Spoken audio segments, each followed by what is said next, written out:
الحمدللہ رب العالمین، الصلاۃ والسلام علی رسولہ الکریم، اما بعد۔ حضرت عقبہ بن عامر رضی اللہ تعالیٰ عنہ کہتے ہیں کہ میں نے اللہ کے رسول صلی اللہ علیہ وسلم سے پوچھا، یا رسول اللہ من نجات، اے اللہ کے رسول صلی اللہ علیہ وسلم، نجات کس چیز کے اندر ہے؟ تو آپ صلی اللہ علیہ وسلم نے فرمایا، امسک علیک لسانک ولیسعک بیتک وابک علی خطیئتک۔ نبی اکرم صلی اللہ علیہ وسلم نے 3 باتیں ارشاد فرمائیں۔ آپ نے فرمایا اپنی زبان کو روک کے رکھ۔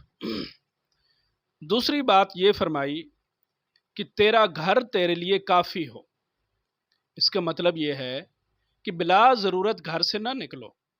اور تیسری بات یہ فرمائی کہ اپنی خطاؤں کے اوپر آپ نے جو اللہ تعالیٰ کی نافرمانیاں کی ہیں، جو گناہ کیے ہیں، ان کے اوپر روتے رہا کرو۔ محترم ناظرین، زبان کی حفاظت کے متعلق اللہ کے رسول صلی اللہ علیہ وسلم سے حضرت معاذ بن جبل رضی اللہ تعالیٰ عنہ نے بھی پوچھا کہ یا رسول اللہ مجھے کوئی نصیحت فرمائیں۔ تو آپ صلی اللہ علیہ وسلم نے فرمایا کہ میں دین اسلام کا سب سے عام جزو آپ کو بتاؤں؟ عرض کی یا رسول اللہ ضرور بتائیے۔ تو آپ صلی اللہ علیہ وسلم نے اپنی زبان مبارک کو پکڑا اور فرمایا کہ اس کو روک کے رکھو۔ عرض کی یا رسول اللہ، کیا یہ جو ہم بولتے ہیں، یہ جو بات کرتے ہیں، اس پر بھی ہماری پکڑ ہوگی؟ تو آپ صلی اللہ علیہ وسلم نے فرمایا، اے معاذ، تیری ماں تجھے روئے۔ یہ آپ نے بڑی محبت سے ارشاد فرمایا۔ بہت سارے لوگ قیامت کے دن ایسے ہوں گے جو اس زبان کی وجہ سے جہنم کے اندر چلے جائیں گے۔ برادران مکرم، یہ زبان ایک ایسا عضو ہے کہ جس سے بہت سارے گناہ ظہور پذیر ہوتے ہیں۔ زبان سے جھوٹ بولا جاتا ہے، زبان سے غیبت ہوتی ہے، زبان سے گالم گلوچ ہوتا ہے، زبان سے دوسروں کا مذاق اڑایا جاتا ہے، ٹھٹا کیا جاتا ہے، زبان سے چغلی کھائی جاتی ہے، لوگوں کو آپس کے اندر لڑایا جاتا ہے۔ یہ بہت سارے ایسے گناہ ہیں جو زبان کی وجہ سے سرزد ہوتے ہیں۔ اس لیے اللہ کے رسول صلی اللہ علیہ وسلم نے فرمایا کہ قیامت کے دن بہت سارے لوگ ایسے ہوں گے جو اس زبان کی وجہ سے جہنم کے اندر جائیں گے۔ برادران مکرم،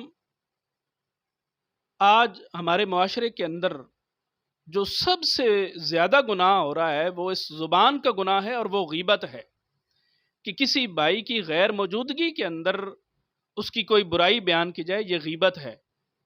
اور نبی اکرم صلی اللہ علیہ وسلم نے پوچھا صحابہ کرام سے کہ آپ جانتے ہیں کہ غریب کون ہے، مفلس کون ہے؟ صحابہ نے عرض کیا، یا رسول اللہ، غریب وہ ہے جس کے پاس مال و دولت نہ ہو۔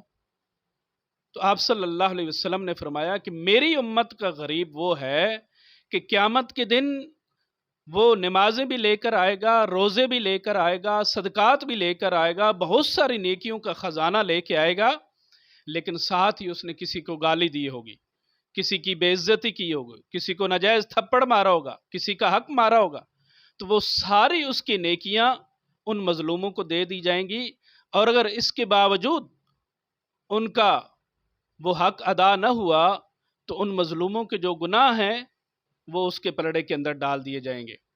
برادران مکرم، آج کا اس لیسن اور آج کے اس لیکچر کا خلاصہ یہ ہے کہ ہم جب بھی بات کریں تو ناپ تول کر بات کریں، جب بھی بات کریں تو یہ دیکھیں کہ اللہ اور اس کے رسول صلی اللہ علیہ وسلم کی مرضی اور منشا کے خلاف تو نہیں ہے۔ جس کے ساتھ آپ متکلم ہیں اس کی عزت نفس کو مجروح تو نہیں کر رہے، کہیں اس کو آپ کے الفاظ زخمی تو نہیں کر رہے۔ آج اس معاشرے کے اندر برداشت کی کمی ہے، عدم برداشت ہے۔ بازار کے اندر جائیں تو ایک دوسرے کے ساتھ لڑ رہے ہیں، گھروں کے اندر میاں بیوی کے اندر ناچاکی ہے، بھائی بھائی کے ساتھ لڑ رہا ہے۔ تو ہمیں زبان کی حفاظت کی ضرورت ہے۔ جب بھی بولیں زبان کی حفاظت کریں، ناپ تول کے بولیں، آپ کے الفاظ سے کوئی دوسرا زخمی نہ ہو، کسی کا دل مجروح نہ ہو۔ اللہ تعالیٰ سے دعا ہے کہ وہ ہمیں اپنی زبان کی حفاظت کرنے کی توفیق عطا فرمائے۔ وما علینا الا البلاغ۔